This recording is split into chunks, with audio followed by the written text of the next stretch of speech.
the first chapter, nature and significance of management, right? In this chapter, we are going to understand the modern concept of management, characteristics or features of management. With that, definitely, we are also going to learn about the meaning of management. उसके आगे हम समझेंगे objectives, importance, nature of management. Even there are different levels of management. What are the functions of management? What do you mean by coordination? And definitely, what's the meaning of coordination with respect to cooperation? दोनों का अंतर क्या है? And at last, we are going to understand this chapter is about management in 21st century, right? So there are a lot of topics in this. ये पूरी आपकी जो book है, जैसे मैंने आपको बताया था, वो मैनेजमेंट रिलेटेड ज़्यादा है और इसीलिए यहाँ पे प्लानिंग, ऑर्गेनाइजिंग, स्टाफिंग, डायरेक्टिंग, वो सब टॉपिक्स बहुत डिटेल में आने वाले हैं, right? So let's understand. Last year आपने जो पढ़ा था वो बेसिकली टाइप्स ऑफ ऑर्गेनाइजेशन के बारे में ज़्यादा पढ़ा था, टाइप्स ऑफ बिजनेस एक्टिविटीज के बारे में ज़्यादा पढ़ा था. But this time it is going to be a little bit in detail about management. So let's understand what it is with an introduction. Now management होता क्या है? So management is essentially for all organization. आपको भी पता होगा कि लोग manage करते हैं, राइट, ऑर्गेनाइजेशंस को चलाने के लिए. So what is management? ये हमको ये भी पता है कि ये सभी ऑर्गेनाइजेशन के लिए बहुत जरूरी है, बहुत एसेंशियल है, बिग और स्मॉल, छोटा हो या बड़ा हो. वहाँ पे आपको फ्रंट डेस्क दिखेगा, कोई मैनेजर होगा जो काम कर रहा होगा. इवन हमारे स्कूल में भी कैंपस डायरेक्टर है, मैनेजर है, राइट? सो ट्रस्टीज है, प्रिंसिपल सर है. सो ऑर्गेनाइजेशन छोटा हो या बड़ा हो, मैनेजमेंट हर जगह पे होता है. Even I am doing some part of the management also as a coordinator. Even the organisation is a profit organisation और नॉन प्रॉफिट. हम जो अकाउंट्स में पढ़ रहे हो नॉन प्रॉफिट ऑर्गेनाइजेशन है, और अगर प्रॉफिट वाला ऑर्गेनाइजेशन हो या नॉन प्रॉफिट ऑर्गेनाइजेशन, दोनों में मैनेजमेंट तो होता ही है. और भले ही वो सर्विस यूनिट हो या मैन्युफैक्चरिंग यूनिट हो, हर एक में मैनेजमेंट तो होगा ही, कुछ ना कुछ मैनेजमेंट होगा, छोटा या बड़ा. सो मैनेजमेंट हर एक ऑर्गेनाइजेशन के लिए कैसा भी हो, राइट? ये हमने समझे. Management is necessary. क्यों? Because so that individuals may make the best efforts towards group objectives. See, ये चीज याद रखिए कि कभी भी कोई भी ऑर्गेनाइजेशन स्टार्ट जब होती है तो उसका कोई ऑब्जेक्टिव होता है, कोई गोल होता है. वो गोल को हासिल करने के लिए आपको काफी सारी एक्टिविटीज करनी पड़ती है. ऐसे ही सिर्फ आप सोचोगे कि ये गोल मैं हासिल करने जाऊँ तो ऐसे हासिल नहीं हो जाएगा. You can not achieve it until unless आपको उसके पीछे एफर्ट्स लगाने पड़ेंगे, right? So all the individuals जब मिलकर ये एफर्ट्स लगाते हैं, राइट, ऑब्जेक्टिव्स को या गोल्स को प्राप्त करने के लिए, so that is a management. Now ये कैसे लगाते हैं उस पर डिपेंड करता है, and depends upon the organisations. The success और the failure of every organisation depends on its management. याद रखिए, कभी भी मैनेजमेंट के ऊपर ही किसी की सक्सेस और फेलियर डिपेंड होती है. याद रखिए, no organisation can work smoothly and efficiently without management. Management के बिना कोई भी ऑर्गेनाइजेशन अच्छे से नहीं चल सकता. आपको ये समझना ये है कि मैनेजमेंट एग्जैक्टली है क्या, बट मैनेजमेंट होना जरूरी है, एट प्लेस होना जरूरी है, राइट? आपको काफी एक्टिविटीज को ध्यान में रखना पड़ता है गोल्स को हासिल करने के लिए. मे बी आपका गोल ये हो सकता है कि आपको 50 लाख रुपए कमाने. आपका गोल ये भी हो सकता है कि आपको कस्टमर को सेटिस्फाइड करना हो. आपका गोल ये भी हो सकता है कि आपको बेस्ट क्वालिटी प्रोडक्ट डिलीवर करना हो. गोल कुछ भी हो, you require management. So management consist of a series of inter related functions. अगर आप मैनेजमेंट की बात बोले तो एक मैनेजमेंट बहुत सारे फंक्शंस, इंटर रिलेटेड फंक्शंस से रिलेट होती है, and they are perform by managers. और ये फंक्शन जो है कौन परफॉर्म करता है? Managers. For example, manager have to plan the objective of the firm. उनको प्लान करना पड़ता है, राइट? कौन से ऑब्जेक्टिव्स होंगे, कौन से गोल्स हम डिसाइड करेंगे, राइट? सो पहला होता है planning. They have to organise the resources to achieve that objective. काफी सारे रिसोर्सेज होते हैं, मे बी मटीरियल रिसोर्स हो, फिनेंशियल रिसोर्स हो, ह्यूमन रिसोर्स हो. ये सबको ऑर्गेनाइज करना पड़ता है, इकट्ठा करके एक जगह पे बिठाना पड़ता है. Then only the objective can be achieve. For example, अगर मेरे पास बहुत सारे बंदे आ गए आदमी है काम करने के लिए, सो मुझे डिजाइनर को डिजाइनिंग डिपार्टमेंट पे काम देना है, मार्केटर्स जो है यानी जिसको मार्केटिंग अच्छा आता है उसको मार्केटिंग डिपार्टमेंट का काम दूंगा मैं. So this is how I organise, जिससे मेरा ऑब्जेक्टिव अचीव कर सकूं. Even you have to recruit and select the employees who can implement this objectives. आपको रिक्रूट करना पड़ेगा, राइट? रिक्रूट का मतलब right person at the right time at the right place. सही बंदा सही समय पे सही जगह पे आपको बिठाना पड़ेगा. देन एंड देन ओनली आप वो ऑब्जेक्टिव्स प्राप्त कर सकते हो. सी, आप सब कुछ नहीं करने वाले. मैनेजमेंट का मतलब ये नहीं होता है that you are alone going to do everything, right? Management means a group work, a team work. A lot of people are going to do it. और इसीलिए आपको काफी एम्प्लॉयज को रिक्रूट करने पड़ेंगे. रिक्रूट यानी अपॉइंट करने पड़ेंगे, राइट? जिससे ये ऑब्जेक्टिव्स हासिल हो सके. You also have to give the directions, communicate and motivating these employees. आपको उनको डायरेक्शन देना पड़ेगा, एक इशारा देना पड़ेगा, उनको मोटिवेट भी करना पड़ेगा एट टाइम्स. अगर वो काम नहीं कर पा रहे या उनको प्रोत्साहन नहीं आ रहा है काम करने के लिए, तो यू हैव टू मोटिवेट, जिससे आप ये ऑब्जेक्टिव को हासिल कर सको, right? And when you achieve these objectives, remember you have to achieve this effectively and efficiently. अब ये effectively and efficiently क्या है, we'll see very soon. Last but not the least, और last में आपको क्या करना है, you need to control those people. You have to control the resources, you have to control your finance, पैसा, ये सब आपको कंट्रोल में होना चाहिए, राइट? क्योंकि जब तक कंट्रोल में नहीं होगा, that you cannot manage. So until unless it's not in your control, आप मैनेज नहीं कर पाओगे. मैनेज सभी कर पाओगे जब तक आपके कंट्रोल में होगा. समझ में आ रहा है यहाँ तक?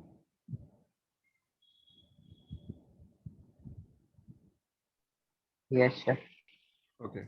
So these are all interrelated functions.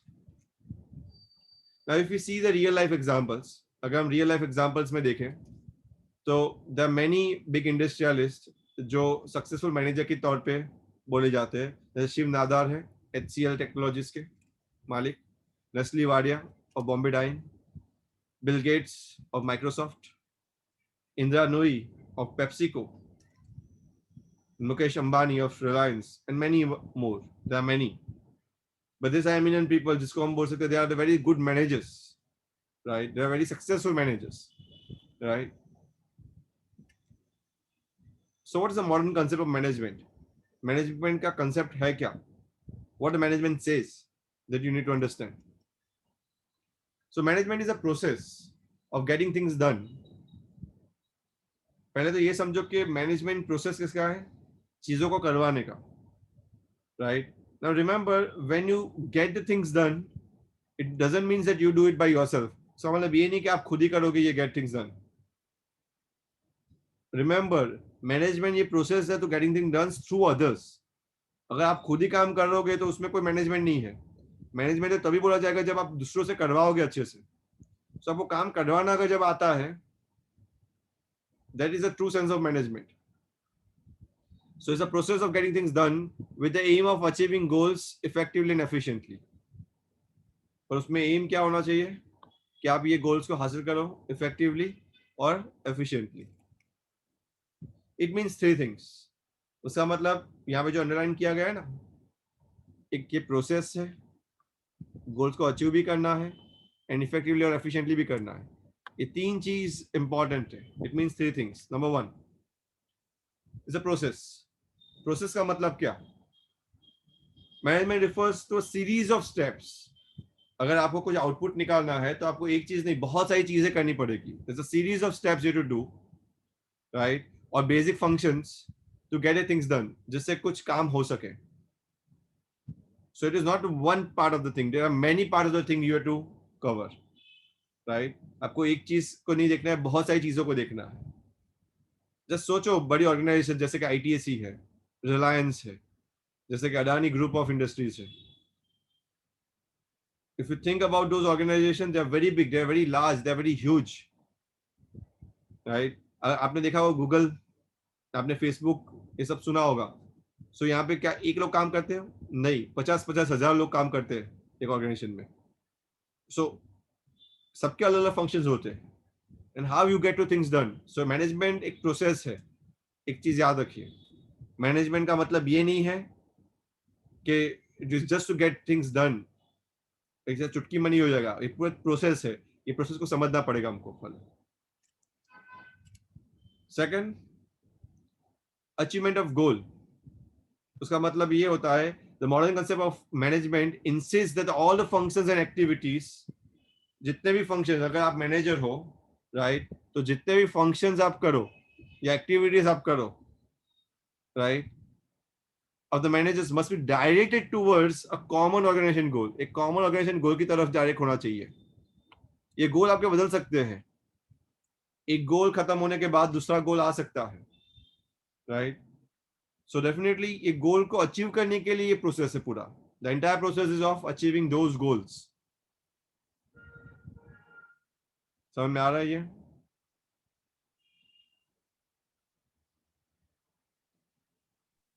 Yes. Yes, sir. The third thing, ये गोल्स भी जो हम अचीव कर रहे हैं वो इफेक्टिवली और एफिशिएंटली कर रहे हैं. Now what you mean by effectively and efficiently? The modern concept of management से कि एम्प्लॉइज दोनों होने चाहिए, इफेक्टिव भी होने चाहिए, एफिशिएंट होने चाहिए. क्या मतलब होता है ये इफेक्टिव का और एफिशिएंट का? इफेक्टिवनेस का मतलब होता है कि अचीवमेंट कुछ भी आप अचीव करो और टाइम पे करो, on time. That is effective, right. और एफिशिएंट का मतलब होता है कि कुछ वेस्टेज ना हो, no wastage of resources. So it was the optimum utilization of resources or no wastage of resources, both a must for very organization. कोई भी ऑर्गेनाइजेशन के लिए दोनों चीज बहुत इंपॉर्टेंट है. आप देख सकते हो मैंने यहाँ पे एक चोकोबार आइसक्रीम बनाने वाली कंपनी दोनों चीज कर रही है, मशीनाइजेशन से काम कर रही है, पर वो इफेक्टिव भी है और एफिशिएंट भी है. टाइम टू टाइम चोकोबार बाहर निकल रहा है और ये चोकोबार बाहर निकलने के टाइम पे कोई रिसोर्सेज का वेस्ट भी नहीं हो रहा है, राइट. इफेक्टिव का मतलब ये होता है कि do the right things, right, on time. And efficient का मतलब होता है do the things right. Efficient का मतलब कि इनपुट कम डाल के आउटपुट बड़ा निकालो. इफेक्टिव, आउटपुट भले कितना भी निकालो पर टाइम पर निकालो. That is effective. इसको तो अच्छे समझते हैं इफेक्टिव और एफिशिएंसी को. So that's a difference between the effectiveness and efficiency. What is effective and what is efficient. So जब मैं इफेक्टिव वर्ड बोलता हूं उसका मतलब होता है completing the entire task on time. एक समय पे मैं टास्क खत्म होना चाहिए, दैट इज इफेक्टिव. एफिशिएंसी का मतलब होता है कि टास्क तो कंप्लीट हो ही रहा है टाइम पे, बट उसमें खर्चा कम होना चाहिए या फिर जो आउटपुट है वो ज्यादा निकलना चाहिए, कॉस्ट कम निकलना चाहिए. जब इफेक्टिवनेस हम बोलते हैं तो हम रिजल्ट मांगते हैं टाइम पे, और जब हम एफिशिएंसी बोलते हैं तो हम कॉस्ट बेनिफिट एनालिसिस निकालते हैं. यहाँ पे मेन कंसिडरेशन क्या है इफेक्टिवनेस में? Time is the main consideration. और एफिशिएंसी में क्या है? Cost is the main consideration.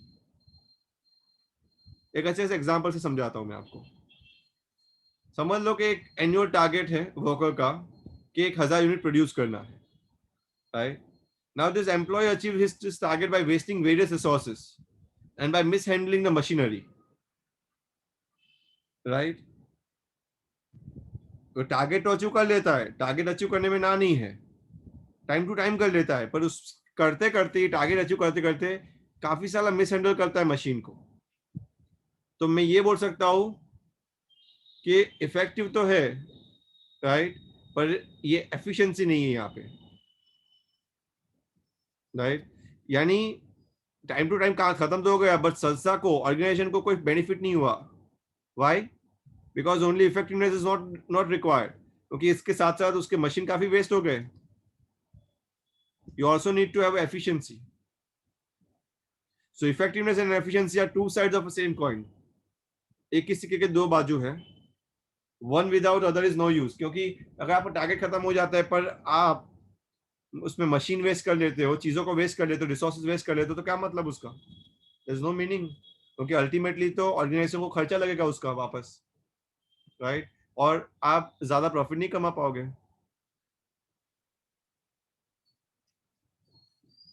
Right? एक डायग्राम से समझाता हूं मैं आपको. Again in here the diagram says efficiency and effectiveness, two things. जैसे कि अगर आप किसी को पिज्जा मंगवाते हो किसी के पास से और फटाफट आ जाता है, टाइम टू टाइम आ जाता है, अच्छा सा पिज्जा आता है, you say that it's effective and efficient. बराबर. आपके पास पिज्जा बराबर आता है पर टाइम पर नहीं आता है, आप क्या बोलोगे? इफेक्टिव, पिज्जा अच्छा है बट इनएफिशिएंट. अभी आपके पास पिज्जा अच्छा नहीं आता है, राइट? वो फटाफट आ जाता है, यानी पिज्जा का शेप बराबर नहीं है, टॉपिंग्स बराबर नहीं है, तो आप क्या बोलोगे? इनएफेक्टिव. एफिशिएंट है बंदा, टाइम टू टाइम आता गया पर मजा नहीं आया काम में, और टाइम टू टाइम भी नहीं आता, अच्छा भी नहीं आता, then you say that it's ineffective and inefficient, right? ये चार में से हमको फर्स्ट चाहिए, इफेक्टिव एंड एफिशिएंट. समझ में आ रहा है ये?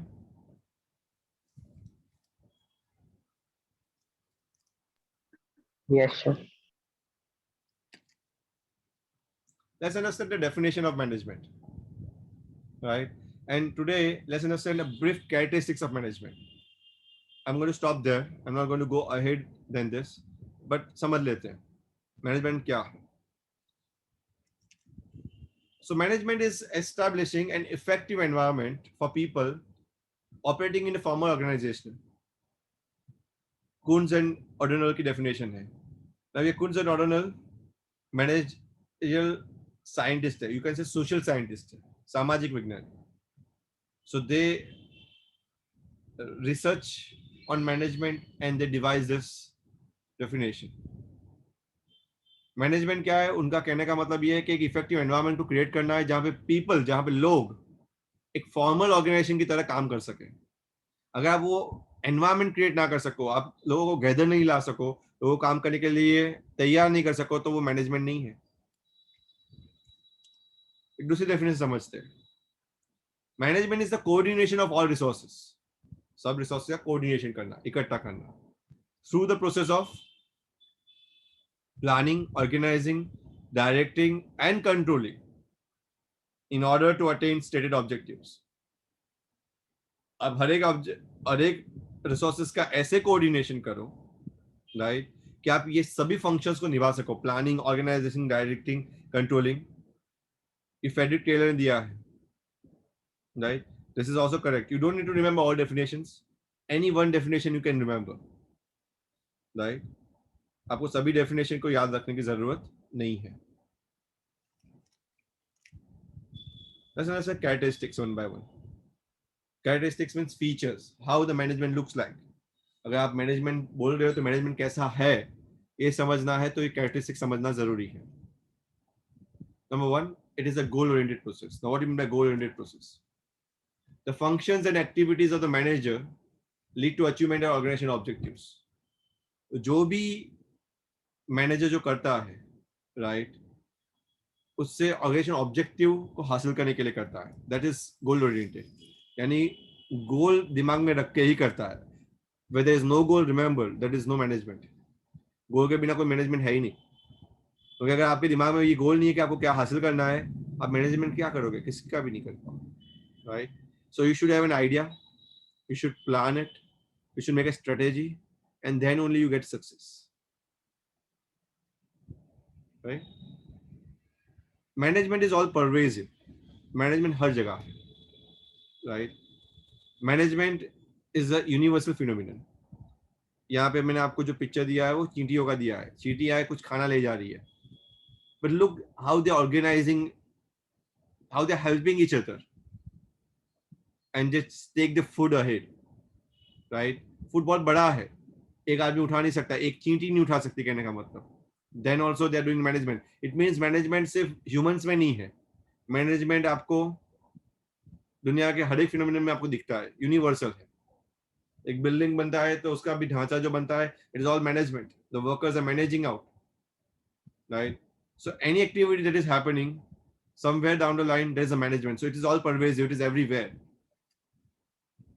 So it is applicable in profit making organization, non-profit making organization, business or non-business organization, right? Hospital है, स्कूल है, क्लब है, या इवन घर है, सब जगह आपको मैनेजमेंट दिखता ही है.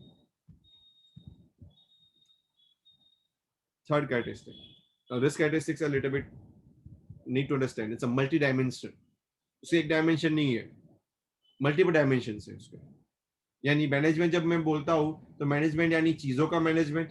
जैसे कि आपके घर पे बुक्स यहाँ वहां रखी है, मम्मी चिल्लाते आपके ऊपर, जैनिश बेटा बुक बराबर रखो, जैनिश सुनता ही नहीं है. And then also the books are, but if you arrange that books in a proper order like this, like I was arranged in my library, you can say that you are doing the management of resources.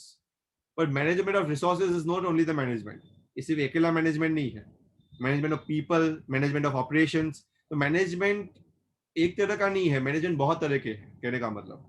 So it is called multi dimension, बहुत सारे dimensions के हैं. So first है management of work, right? 3 main dimension यहाँ पे दिए गए हैं. पहला है उसमें मैनेजमेंट ऑफ वर्क. क्या मतलब होता है इसका? All organizations are set up to perform some task or goal. हर एक ऑर्गेनाइजेशन जब खड़ा होता है तो कोई टास्क खत्म करने के लिए होता है, राइट? कोई गोल. द टास्क और work depends upon the nature of business. अब ये टास्क किस पे डिपेंड करता है कि आपका बिजनेस कैसा है. For example, if you want to make a khaman dhokla and you want to sell, so your task and the goal is to make a quality khaman dhokla and to make your customers satisfied, right? So that is your task, that is your work. So it depends upon आपका business क्या है. In school education provide करना एक task है, जैसे हम करते हैं. इन हॉस्पिटल पेशेंट को ट्रीट करना एक टास्क है. इन इंडस्ट्री प्रोडक्ट को मैन्युफैक्चर एक टास्क है. तो मैनेजमेंट ऑफ वर्क इसको बोलते हैं हम, right? This is what we call as management of work. Clear? Second dimension, management of people. तो अगर संस्था बड़ी है तो काफी लोग काम करते हैं, तो definitely you to manage them. किसको कौन सा टास्क देना है, कितनी सैलरी में देना है, right? Everyone you have to decide it. So people refer to in here human resources, and human resources are the most important asset of an organisation. उसका मतलब ह्यूमन रिसोर्स होता है, और ह्यूमन रिसोर्स ही सबसे important organisation के लोग होते हैं, क्योंकि वही तो काम करते हैं. So management has to get task accomplished through the people. उसको खुद तो करना नहीं है मैनेजर को, उसको पीपल के द्वारा करवाना है, right? So has to get a task accomplished through the people by making the strength effective and the weakness irrelevant. उसको ऐसे करवाना है कि वो उनकी जो स्ट्रेंथ है वो बाहर आए और उनकी वीकनेस है वो छुप जाए, वीकनेस दिखे नहीं किसी को. यानी जो बंदा जिसमें वीक है वो टास्क उसको नहीं देना है आपको, राइट? सी, सब में प्लस माइनस होते हैं, राइट? हर एक बंदे में प्लस पॉइंट होंगे, गुड पॉइंट होंगे, वीक पॉइंट भी होंगे. आपको वीकनेस नहीं देखनी इनकी, आपको उसे गुड पॉइंट देखो और गुड पॉइंट से काम करवाओ. This is a management, this is a true management. और ये बड़े बड़े अंबानीज है, कोई भी है, बड़े यही लोग यही करते हैं. So managing people also has two dimension. अगर आपको लोगों से काम भी करवाना है तो उसका 2 पहलू है.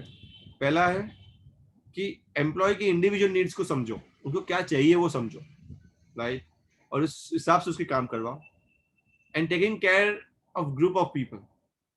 और एक इंडिविजुअल को समझ के काम नहीं हो जाएगा, आपको बहुत सारे लोगों को समझना पड़ेगा. तो you don't have to take care of individual, but individual needs को समझो. किसी को ऐसा होगा, किसी की इंडिविजुअल नीड्स ये होगी पैसा चाहिए, किसी को इंडिविजुअल नीड्स ये होगी कि लव अफेक्शन चाहिए, किसी को इंडिविजुअल नीड्स ये होगी रिकॉग्निशन चाहिए कि बॉस में शाबाशी दे. काफी लोगों को पैसे इंपॉर्टेंट नहीं होंगे, पर ये इंपॉर्टेंट होता है कि बॉस शाबाशी दे. एंड इतना ही नहीं, आपको ग्रुप ऑफ पीपल्स को सभी को समझना पड़ेगा वैसे. So there are 2 dimension of it. You need to take care of all the people in organisation. So this is how you do the management of people. Third is management of operations. Maybe आप bakery product बना रहे हो, right? Whatever. सो operations refers यहाँ पे to the activities और production cycle, जैसे कि input को बाय करना, converting them into semi finished goods and finished goods, ये सभी कुछ इंक्लूड हो गया ऑपरेशंस के अंदर. Every this thing included. Now management of operation का मतलब ये होता है कि आपको सिर्फ ऑपरेशंस को मैनेज करना, इसका मतलब ये भी हो जाएगा कि you have to do the management of work with management of people. इसका मतलब किसको क्या टास्क दूं, कैसे दूं, कौन करेगा, कैसे करेगा, so what work has to be done, how it has to be done, who will do it, ये सब कुछ डिसाइड करना ही मैनेजमेंट ऑफ ऑपरेशन है. तो ऑपरेशन ऐसे नहीं हो जाएंगे. फॉर एग्जाम्पल आपके पास मशीनरी है, आपके पास बड़े बड़े मशीन्स है, तो मशीन ऐसे चल जाएगा, ऐसे काम हो जाएगा, ऐसे ऐसे प्रोडक्शन निकल जाएगा? नहीं. आपको सही लोग को सही जगह पे अपॉइंटमेंट करना है. तो management of operations also includes management of people, right. तो ये तो था हमारा कैरेक्टरिस्टिक्स ऑफ मल्टी डायमेंशन, तीन पहलू हमने देखे, right. Management of work, management of people and management of operations. Now come to the another characteristic. It's a continuous process. After doing a management, after achieving goals, it is not going to stop. It is still go ahead. So all functions of the management perform continuously. वो चलता ही रहता है, दिन रात चलता ही रहता है. हाँ, कभी कभार थोड़ा रुक जाए, but definitely the next day again it start. So हर एक फंक्शन जो हम समझेंगे, प्लानिंग देखा, ऑर्गेनाइजिंग देखा, स्टाफिंग देखा, ये सब कुछ हर वक्त चलेगा. So it's a continuous process. तभी तो आपको पैसे मिलेंगे, otherwise नहीं. It's a group activity, it's not an individual activity. ऐसा नहीं है कि आप खुद करोगे वो मैनेजमेंट हो जाएगा, नहीं. The management functions can not be perform in isolation. अकेले में कभी परफॉर्म नहीं किया जा सकता, क्योंकि आप अकेले करोगे, it's not a management. You have to do it through others, that's a management. Even the result of a management affects every individual and every department of the organization. So it always refers to the group effort. ये group effort को refer करता है. काफी लोग मिलकर बैठ के काम करेंगे तो ही होगा, राइट, एंड नॉट इंडिविजुअल और one person. It's a very dynamic function. Management बहुत डायनामिक. डायनामिक का मतलब क्या? स्टैटिक का मतलब है स्थिर, रुक जाता है. डायनामिक मीन्स एवर चेंजिंग, बदलता रहता है. That's a dynamic. The external environment affect management such as social environment, जो अफेक्ट करता रहता है मैनेजमेंट को, economical environment, technical environment and political environment. ये सब कुछ मैनेजमेंट को अफेक्ट करता है. और जैसे अफेक्ट करता है, कुछ नई चीज आती है, management has to change the views, change the way of doing the work, right. So ये इसके साथ चलना होता है, कहने का मतलब they have to adopt that changes. और इसीलिए वो डायनामिक है. एवर चेंजेस आते रहते हैं. डायनामिक में मतलब होता है कि चेंज आते ही रहते हैं. It is not static, it is not stable. Let me tell you the word static and the word dynamic. Static का मतलब जब आप पानी देखते हो, डोल में पानी निकालो और रुक के देखो उसको, जैसे स्टैटिक, स्थिर हो जाता है. डायनामिक मीन्स डोल में पानी आप निकालो या फिर सिंक में पानी निकालो, पर सिंक भी खोल दो, इसका मतलब पानी आता भी जाता है, जाता भी रहता है, आता भी रहता है, जाता भी रहता है. That means it is ever changing. नया पानी आ रहा है, पुराना जा रहा है. This is what we call dynamic. Management is intangible. You can see the work done, but you cannot see the management skills. Skills देखना possible ही नहीं है, right? So management function cannot be physically seen, but the presence can be felt by mind. Okay, and this is what you are going to teach, right? Management books में यही सिखाया जाता था कि आप दिमाग से ही कर सकते हो management. It's a kind of skill that you have to learn over a period of time. Now the presence can be felt by seeing the orderliness and coordination in the working. यहाँ पे जो आप diagram देख रहे हो, there is order, right? ये जो circle बनाया गया है वो काफी ऑर्डर में है. But look at this circle, right? बहुत chaos है. So this is order. This is what we call order, and this is no order. This is chaos. तो मैनेजमेंट सब कुछ ऑर्डर में रखता है, कोऑर्डिनेशन में रखता है. कोई भी चीज कंफ्यूजन नहीं हो, सीधा सीधा मिल जाए. That's the management. It is more easy to feel the presence of a mismanagement as it leads to chaos. अगर mismanagement कुछ भी होगा, बहुत अस्त व्यस्त काम चल रहा होगा, तो वो तुरंत ही पता चल जाएगा कि नहीं, कुछ ना कुछ गड़बड़ है यहाँ पे, राइट? और इसीलिए chaos होगा, confusion होगा, and you won't like it. That's it. That's the characteristics. समझ में आ रहा है सबको? Yes. Yes, sir.